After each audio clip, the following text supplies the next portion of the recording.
सो कहने का मतलब बचपन से ही बेपरवाह जी ने हमें नवाजा। हम शायद 4 या 5 साल के रहे होंगे, 72 की बात है।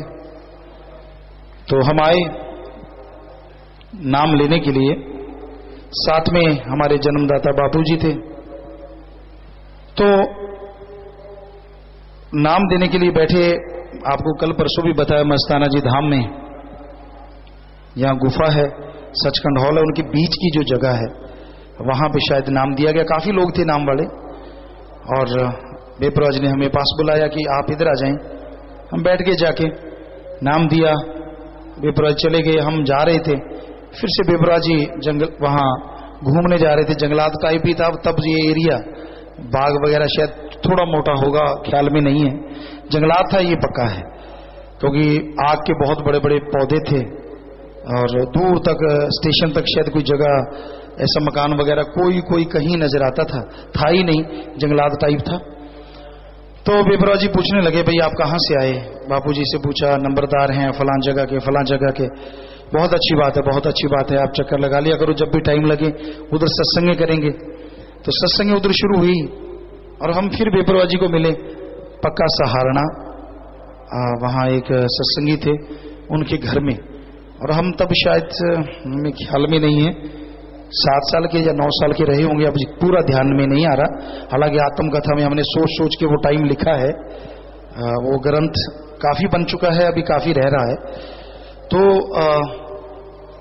बेपरवाह जी को हम वहां मिले तो किसी ने बता दिया कि ये ट्राली भर के लाए हैं नाम वालों की, और ट्रैक्टर हम चलाते थे। अब 7-8 साल का बच्चा ट्रैक्टर कैसे चलाएगा? हम खड़े होकर ट्रैक्टर चलाते, अगर बैठना पड़ता तो या तो क्लच की साइड से ट्रैक्टर में देखते आगे कुछ आ ना जाए, या ब्रेक की साइड से, क्योंकि ऊपर से नहीं दिखता था।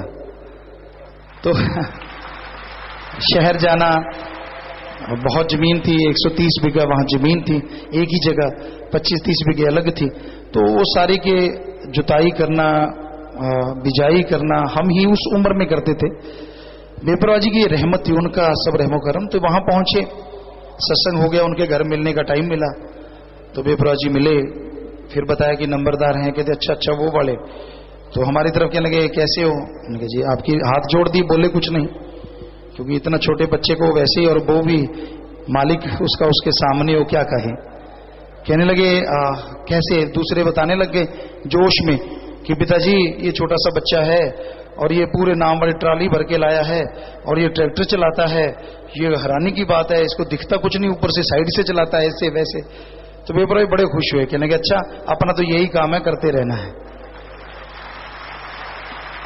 अब किसी को क्या मालूम, सारे कहते हाँ ठीक है, सत्संग पे आया करेंगे, यही काम का मतलब यही है, नाम बड़े ले आया करेंगे। वो तो सतगुरु जाने तो, या फिर वो जाने जिसको सतगुरु कहता है, दूसरे को क्या पल्ले पड़ता है।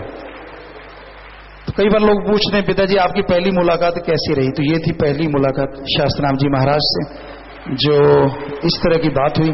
फिर उसके बाद और सत्संग हुआ, फिर गोलूवाड़ा में सत्संग हुआ, तो हम वहां भी ऐसे ट्रैक्टर लिए, फिर कैंचिया साइड जौड़किया में सत्संग हुआ, फिर गंगानगर में सत्संग हुआ। वहां भी पहुंचे जब ये बेपरवाह जी ने वचन किए कि वहां सुअर वगैरह बहुत थे, हमें आज भी वो सीन याद आता है, और गंदी नालियां बहुत थी, कीचड़ फैला हुआ था। तो बेपरवाह जी ने वहां वचन किए, भाई ये गंगानगर है कि गंदा नगर है? तो हालांकि हमने उसको फिर से बेपरवाह जी की रहमत से साफ करने की कोशिश की, लेकिन गंदे का गंदा ही रहा, आगे मालिक जाने अगर साफ हो जाए तो वो वचन तब हुए। और फिर हाथीराम वहां नाचा करता था, उनके बेटे यहाँ बहुत सेवा करते हैं, दरबारा सिंह लोहे के मिस्त्री बड़ी सेवा करते हैं यहाँ, तो वो नाच, हाँ वो खड़े हैं। तो तब हम वहीं थे जब उसने वो एक शब्द बोला करता था, अब हम खुदी करेंदी यार माटी खुदी करेंदी, ये शायद अभी एकदम ख्याल में आ गया, सतगुरु लाने वाले हैं। तो ये शब्द वो गा रहा था और नाच रहा था, जोर जोर से छलांगे मार रहा था। बेपरवाह जी कहने लगे, हाथीराम इतनी जोर से छलांग ना मार देना कहीं ऊपर ही चला जाए। बस अगली छलांग मारी और ऊपर ही चला गया, नीचे शरीर ही आया। सो ऐसी चीजें देखने को मिली। सतगुरु मौला के प्यार मोहब्बत की चर्चा होती रहती। यहाँ आते कईयों की इच्छा होती कि परम पिता जी के साथ कैसे, यहाँ आते हमें ये होता था कि हमें अपने गुरु मुर्शिद कामिल के दर्शन हो, ये नहीं होता कि गुरु हमारे दर्शन करे। हमें होता था हमारे को दर्शन हो जाने चाहिए, कहीं से भी हो जाएं। तो हम बैठते, आके दर्शन करते, गाड़ी आई, गाड़ी लेके आते। ट्रैफिक के सेवादार, किसी को शायद ही याद हो भी सकता है याद हो, जो पुराने सेवादार थे, तो इनका सामान होता था ट्रैफिक ग्राउंड में, तो इनको हम गाड़ी दिया करते थे। हम कह देते यार हमारा सामान रह गया, कपड़ा, तो हम कहते ये लो चाबी, सामान ले आओ। तो उस समय गाड़ियां बहुत बहुत कम होती थी उस टाइम में। कोई गाड़ी, सेवा समिति वाले भी शायद एक गाड़ी ऐसी बाद में बनी, परमपिता के साथ भी 1-2 गाड़ियां चला करती, तो वो गाड़ी हम उनको दे देते और खुद सेवा पे लग जाते। और ऐसी बेपरवाह जी की रहमत से शुरू से ही खेलते थे। आपको कई बार सुनाया है, 30-32 नेशनल गेम खेलते थे और पढ़ते भी थे, खेती बाड़ी का भी काम करते थे, सोते सिर्फ 3 से 4 घंटे थे। ये मालिक जाने कैसे उसने सिस्टम बना रखा था। तो हम आते मस्ताना जी धाम में, बोरियां होती 1 क्विंटल की, चने की, गेहूं की, इधर उधर रखनी होती, तो हम उसे उठाते, हम उसको यूं कॉली भर लेते, जफ्फी जिसे कहते हैं, पीठ पे नहीं उठाते थे, सीधा भरा, उठाया, साथ लेके 1 क्विंटल की बोरी यहां रखनी रख देते। कोई भी सेवा चलती, गेहूं काटते, नरमा चुनते, जितना कर पाते अपनी तरफ से सेवा करते, उनका भोजन ले जाना, और ऐसी सेवा चलती रहती। और एक बार किसी ने कहा कि भजन बोलो, तो बेपरवाह जी गुफा के पास, यहां हमने नाम लिया था, वहीं बैठे थे सचखंड हाल के पास, तो भजन हमने वहां पे फिर एक शब्द बोला, हमें अब पूरा ख्याल में नहीं आ रहा वो भजन, और वो भजन था, तो वो भजन बहुत ऊंची सुर में था, बीरना नाड़ तेरे जानी एक लीरना, ऐसा शायद टप्पे हैं भजन में एक जगह, तो वो भजन हमने पूरा बोला। तो बेपरवाह जी की भंगीदास को फूल दे देते, उस टाइम थोड़ी सी संगत थी और थोड़े से कविराज होते कि भाई जो भी कविराज बोले फूल दे देना, तो भंगीदास ने हमें फूल दे दिया। वे कहा नहीं इधर आ, तो स्टेज पे फूल पड़े थे, क्या लगे नहीं इस वाला तो रख, पर हमारे वाला भी रख। तो हमें हाथ पे हाथ मिलाया, वो पहला हाथ मिलाना था, सो हाथ फूल देने का तो बहाना था, सो वो हाथ पे वो फूल दिया और हम घर ले गए। घर में नलका लगा हुआ था, नल का पानी डिग्गी में से आता था और वहां खाली जगह थी, तो वहां हमने उसको सुखा लिया फूल को, उसका बीज बन गया, गेंदे का फूल था, और उस बीज को हमने वहां लगा दिया। और फिर हम शायद जब गुरगद्दी पे तब तक वो फूल चलते रहे, क्योंकि उसका बीज रख लेते फिर लगा देते, बीज रख लेते फिर लगा देते। सतगुरु की महक हर समय सारे घर को, सारे वातावरण को महकाती रहती। तो उसके बाद जब गुरगद्दी की बात आई, क्योंकि उसके सेवा में आते रहते, बेपरवाह जी के साथ सत्संगों में जाते रहते, मान बढ़ाई का कोई चक्कर नहीं होता था कि भाई हमारी हाजिरी या ना, सतगुरु जाने उसका काम जाने। बीकानेर गए, सबसे ज्यादा समय वहां सतगुरु के साथ बिताया, पूरा समय बीमारी का बहाना करके सतगुरु ने हमें वहां बुलाया और पूरी देर वहां रहे। बेपरवाह जी यहां घूमने जाते, वहां कंकर पत्थर थे, रोड थे, हम उसे साफ करने झाड़ू से रोजाना जाते थे, अर्ली मॉर्निंग जाते। बेपरवाह जी कई बार घूमने नहीं जाते, मर्जी के मालिक, कभी घूमने चले जाते। तो एक बार हमने बहुत लंबी चौड़ी बुहारी लगाई, बेपरवाह जी कुछ कदम चला करते थे, 25 कदम, 35 कदम या 40 कदम, बस वहीं से फिर वापस 35-40 कदम। तो हमने 200 के 250 कदम वो पगडंडी थी बिल्कुल साफ कर दी। तो सारे हंसने लगे हमारे साथ, मोहनलाल था, मिट्ठू था, गुरजन था, ये हंसने लगे, कहने लगे ले इन्नी दूर ना आ जाएंगे। ऐसे कि अपा तो झाड़ू लगाता, आए ना आए उनकी मर्जी, अपना तो काम सेवा करना है। तो ये बाद में हंसते होते हैं कि पिताजी हमें क्या पता था कि आप तो दोनों एक ही हो, क्योंकि बेपरवाह जी आते थे और सत्संग जी कंधा ऐसे पकड़ते थे सेवादार, एक हाथ में लाठी होती थी, बड़ी मुश्किल से चलते थे 35-25 कदम। और उस दिन आए, गाड़ी से उतरते गए और कंधा पकड़ने वाला आया, कहते हट, और लाठी जो थी फेंक दी और इतनी रफ्तार से गए, हम साथ ही थे सब लोग, और बिल्कुल वहां पहुंच के आगे खड्डे थे बहुत गहरे, और हम वहां खड़े थे, खड़े तो सारे ही थे, हमारी आंखों में आंखें डाल के कहने लगे इतो ताकि कि आगे भी चलिए। हमने कहा जी बस इससे आगे तो जगह ही नहीं है।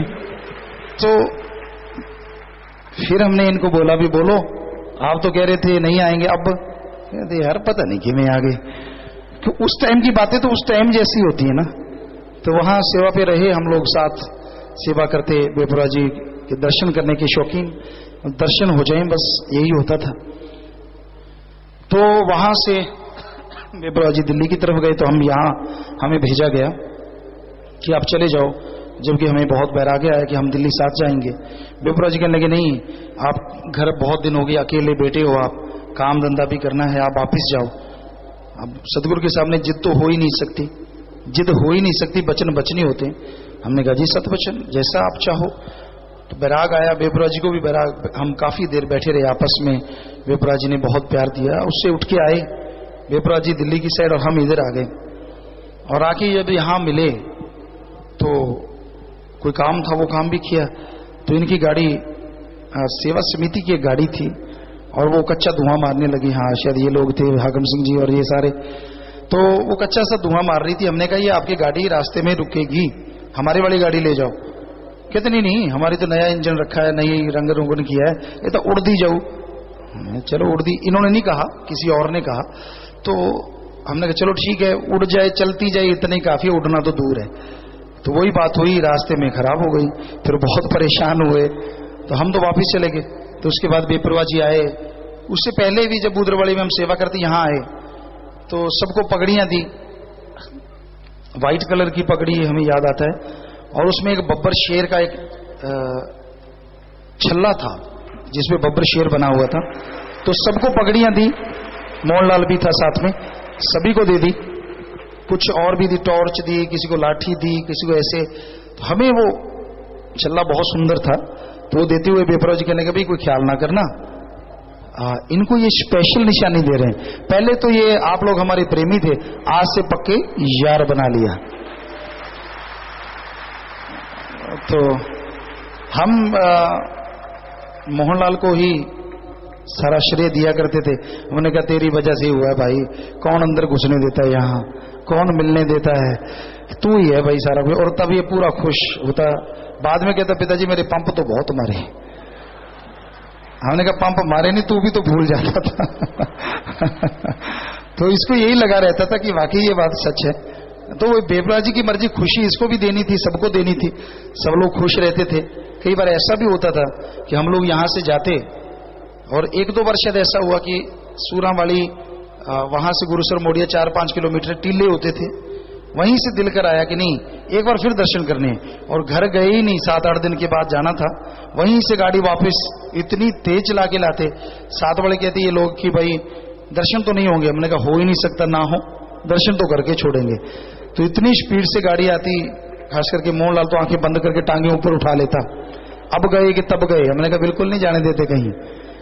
तो और ऐसी बेपरवाह जी की रहमत होती, बेपरवाह जी कोई ना कोई बहाना बना के या तो बाग में बैठे होते या फिर पंडाल में घूम रहे होते, वरना आम दिनों में ऐसा नहीं होता था। और हम जब लोग आते, मिलते, कहते तो नहीं उड़ी करे, इसे दर्शन देते और फिर चले जाते। ऐसा बहुत बार होता था।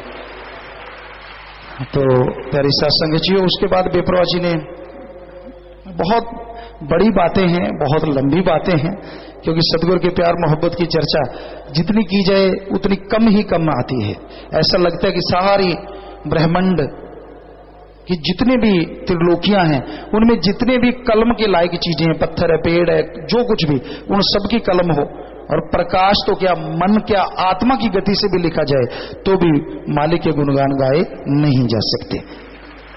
और आप रूबरू में सुनते हैं वो वही भावनाएं हमारी। हम किसी, आपको लगता होगा कि आप अपने सतगुरु को कह रहे हैं, लेकिन हम अपने सतगुरु मुर्शिद को कह रहे होते हैं जो कहा करते थे। सब कुछ आपको रूहानी रूबरू मस्त मस्त नाइट में सुनने को मिल जाता है कि हम क्या क्या कहते थे अपने मुर्शिद कामिल को। आप जो मर्जी कहें वो आपकी मर्जी है, लेकिन हम जो कहते हैं वो हमारी मर्जी है। उसके बाद गुरगद्दी का बेपरवाह जी ने इशारा शुरू कर दिया कि भाई गुरगद्दी भी बुलाना है। ये हमें बहाने बहाने कुछ कहते रहते, हमसे सामने बात नहीं कर पाते थे, क्योंकि जब ये कहते कि पिताजी की बराबरी, हम कहते ये बात मत करना, वरना चलती गाड़ी में देख लो, फिर जो होगा सो होगा। तो ये फिर कह देते ठीक है ये नहीं। पर उधर से परमपिता जी कहते आप जाके कहो। कहे कौन? आगे हमारे पास आते हैं तो ये कहते पिताजी हम तो दो के बीच में फंस गए, आपकी नहीं मानते तो मरे, इनको कहते हैं तो ये बात नहीं करने देते, वो कहते जी पैर नहीं लगन देंगे या पैर नहीं लाते, तरह तरह की बातें करते हैं। सो वो टाइम भी आ गया जिस दिन बुलाना था, तो वेपरा जी ने उससे पहले शायद बूदरवाली में इन्होंने कहा कि परमपिता जी कह रहे हैं कि आपको ऐसे ऐसे करना। हमने कहा उनके लिए तो रोम रोम हमारा तैयार है, जो मर्जी कर लें, लेकिन किसी आदमी कहे तो ये हमें बर्दाश्त नहीं। तो फिर मुर्शिद कामिल को मिले तो कई लोग तब कर रहे थे गोली मारो, ये करो, फलां करो, धिंकड़ करो, 100 तरह की बातें होती है। जैसा आदमी का मन है वैसा ही आदमी होता है, हम किसी की ऐसी चीज नहीं मानते। तो बेपरवाह जी कहने लगे, जब थोड़ा सा सुना उन्होंने, किसी ने कह दिया बेपरवाह जी को, हमने बस एक ही सवाल कहा कि सारे लोग कह रहे हैं जबरदस्ती आ रहे हो आप, बेपरवाह जी क्या ये सच है? बेपरवाह जी लोग कहते हैं बीमार हैं, झट से खड़े हो गए और यूं हाथ किया, कहते अरे गरे न तू खैरे की ताकत नहीं जो रूहानियत की गद्दी पे किसी को बिठा सके, हम बिठा रहे हैं और ऐसा बब्बर शेर तुझे बना रहे हैं कि किसी की मजाल नहीं आपकी तरफ कोई उंगली उठा सके। तो हमने कहा जी सतवचन। कहते बस आपने कोई सेवा नहीं, कुछ नहीं करना। क्या कर रहे हो खेतों में? खेतों में कराहा जुड़ा हुआ था, हमें याद आता है, 2-3 ट्रैक्टर लगे हुए थे, टीले थे खेत में। ये तो इन लोगों ने बहुत मेहनत की, बाद में मिठू है गुरजान, इन लोगों ने बहुत वहां मेहनत की, पर टीले थे उस टाइम भी। तो हमने वहां कराहा जोड़ा हुआ था कि भाई इनको समतल कर दें, उनको समतल किया, कर रहे थे। बेपरा जी कहते वहीं जाओ, उतने दिन आपने वही काम करना है। हमने कहा जी ठीक है सतवचन। चले गए और जिस दिन बुलाना था फिर यहाँ से शायद बूटा सिंह था और कौन कौन से सम्मति वाले शायद कुछ दर्शन जी थे, यहाँ से सतरमचारी और हाँ वो नंबरदार थे और कुछ सेवा, तो ये लोग गए और कि आपको बुलाया है पिताजी ने। तो हमने कहा जी बिल्कुल तैयार हैं। तो हमने माता जी को लेके गए कि हमने जा रहे हैं। कहते भाई हम क्या कह सकते हैं, बापूजी का बेहद प्यार था हमसे, बहुत बड़ा घर था, साइड में ले गए। कहने लगे फिर तू जा रहा है? हमने कहा जी आप बताओ क्या करें, गुरु का वचन है, गुरु ने बुलाया है। हमने कुछ नहीं कहा। कहते हम कौन होते हैं रोकने वाले, मुझे तो पहले ही पता था कि 23 साल मेरे पास रहेगा और 23वां साल तेरा आ गया और पूरा हो गया, तो या आपने जाना ही जाना है, 23वें साल में तो जाना है, 23 साल हो चुके हैं। तो हमने कहा कहीं आपको कुछ कहा हो। बड़े बैराग में आए, कहते आपने मुझे जो प्यार दिया, मुझे जो नज़ारे दिखाए हैं वो तो मैं जानता हूं या मेरा मालिक जानता है, ऐसा कोई बेटा नहीं दे सकता और मैं बता नहीं सकता। बस इतनी हाथ जोड़ दिए हमें कि हम पे इतनी मेहरबानी करना कि हमें दर्शन जरूर देते रहना, हमसे मिलते रहना। मैं जी नहीं पाऊंगा अगर आप मिलोगे नहीं। हमने कहा ऐसा किसने कहा है कि आप मिल नहीं सकते, आप आते रहिएगा, मिलते रहिएगा, बाकी और बातें करनी है तो परमपिता जी से कर लीजिएगा। हम चले गए और पीछे से जब गांव वालों को पता चला और बापूजी को बहुत लड़े, औरतें आके माता जी को लड़ी कि भाई आपने ये क्या किया, एक ही बेटा, इतना राजा महाराजाओं जैसा घर ऐसे कैसे भेज दिया आपने, और ऐसा लड़का जो सारे गांव का हमदर्द, आसपास के गांव का हमदर्द, गरीबों के लिए, किसी के लिए गाड़ियां होती थी, किसी बच्ची के बच्चा होने वाला होता उसको ले जाते रातों को, हम कोई पैसा नहीं लेते थे किसी से। तो सारे कह रहे थे कि ये क्या कर दिया, बसें भर के आ गए, कहते हम करेंगे बाबा से बात। तब पता नहीं था क्या कहना है। आगे आए, मजलिस लगी हुई थी, बापूजी कहते भाई मैं तो कुछ नहीं कर सकता, आप कर लेना बात। ये गुरगद्दी के बाद की बातें हैं। तो सारे गांव वाले आए, हम बेपरवाह ने हमें साथ बिठा रखा था, आए सारे, 2 बसें भर के, देखा, हाथ जोड़े, नमस्कार किया। कहते नंबरदार चलें? बापू जी कहते क्यों, बात नहीं करते? कहते ना ना ना, असं तो सोचा कोई सादा सादा बापा होना है, ये तो हो ही कुछ है ना भाई, इतनी निगल होंगी। सतगुरु मौला जाने कैसा उनका रहमो करम, क्या कर दिखाते हैं वो और दिखा रहे हैं वो, और पता नहीं क्या क्या नजारे अपने मालिक के प्यारों को दिखाने हैं उसने। और वचन किए कि नाम वाले दिन दुगनी रात चौगनी बढ़ेंगे। और आज आप देख रहे हैं शोर मचा हुआ है, क्या निंदक, क्या छिंदक, क्या विंदक, हर तरह के लोग, किसी को किसी चीज का खतरा लग रहा है, जबकि हम बचपन से किसी राजनीति में ना थे, ना है, ना रहे, कोई लेना देना नहीं। बहुतों को ये चक्कर पड़ा हुआ है यार, इतना इकट्ठ हो रहा है, इनकी एक आवाज पे इतने लोग चल पड़ते हैं, इनको रोकना चाहिए। और रोकने के लिए क्या क्या हथकंडे बना रहे हैं वो आप देख ही रहे हो। जानते हो ना सारे? हाँ, सब जानते हो क्या क्या नहीं कर रही। और आपको ये बता दें कि जैसे जैसे हथकंडे बना रहे हैं वैसे वैसे राम नाम के परवाने उड़े चले आ रहे हैं। पहले 4000 जयपुर में हुए, शोर मचा 12000 हो गए, फिर शोर मचा 25000 हो गए, अब हम गए तो 30000 हो गए, और यहां फिर 25-30 हजार हो गए। हालांकि काल ने बुद्धि फेर दी, जिम्मेवारों को पता ही नहीं चला कि नाम पहले, हालांकि रात को हमने टिक करके दिया कि नाम पहले है, नाम पहले देंगे, बाद में बाकी प्रोग्राम होगा। ना जी इन्होंने बताया तक नहीं, कोई अनाउंसमेंट नहीं, कहीं कुछ नहीं, फिर भी मालिक के प्यारे 25-30 हजार के बीच में नाम बड़े आज फिर हो गए। तो ये राम नाम की आंधी रुकने वाली नहीं, कोई बुराई की ताकत इसके सामने रुक नहीं पाएगी। साईं मस्ताना जी महाराज के वचन, शास्त्रनाम जी महाराज के वचन, ये तो होके रहना है। हाँ, बुराई करनी छोड़ दो, हमने किसी से क्या लेना है। हमारा काम समाज की बुराइयों को हटाना है, चाहे वो नशे हैं, चाहे मांसाहार है, किसी भी तरह की कोई भी बुराइयां हैं। और कोई किसी का गुलाम नहीं होता साथ संगत जी। यहां हर कोई अपनी मर्जी का मालिक है, मर्जी से रहता है, मर्जी से जाता है, कोई किसी का गुलाम नहीं होता। पशु गुलाम नहीं होते जल्दी के, उनको भी बहुत हरा चारा डाल के गुलाम बनाना पड़ता है प्यार मोहब्बत से, तो जाके वो होता है ऐसा। तो आदमी का गुलाम नहीं बनता। हाँ, अल्लाह वाहिगुरु का जो गुलाम बन जाए वो दोनों जहां के बादशाह से भी बढ़ के पदवी उसकी हो जाया करती है। तो सदगुरु मौला ने ऐसी गुलामी बख्शी है कि आपके नौकरों के भी नौकरों के भी नौकरों के भी नौकरों के भी हम तो गुलाम हैं। ऐसे मुर्शिद कामिल ने जो बख्शा, ये उनका रहमो करम है, हम में ऐसा कुछ भी नहीं है। ये सब उनका रहमो करम, उनकी दया में रहमत है जी। तो प्यारे साथ संगतियों, बातें बहुत हैं, हर भंडारे पे कुछ ना कुछ चर्चा करेंगे और कोशिश करेंगे कि वो ग्रंथ जल्दी आ जाए। काफी ग्रंथ लिखा जा चुका है, लेकिन क्या करें, ग्रंथ बड़ा ही इतना होता जा रहा है कि बचपन से ही अभी बाहर नहीं आ पा रहे हम। सतगुरु ने इतने खेल बचपन के दिखाए हैं, और रूबरू मस्त रूहानी रूबरू नाइट्स जो सेवादारों की चल पड़ी है, इसकी वजह से भी टाइम नहीं मिल पा रहा। तो कोई फर्क नहीं पड़ता, आप खुश चाहिए वैसे, नहीं तो ऐसे सही, ऐसे नहीं तो वैसे सही। आपकी खुशी के लिए सदगुरु मौला ने हमें भेजा है, और पूरी कोशिश है कि हर बच्चा मालिक का प्यारा खुश रहे।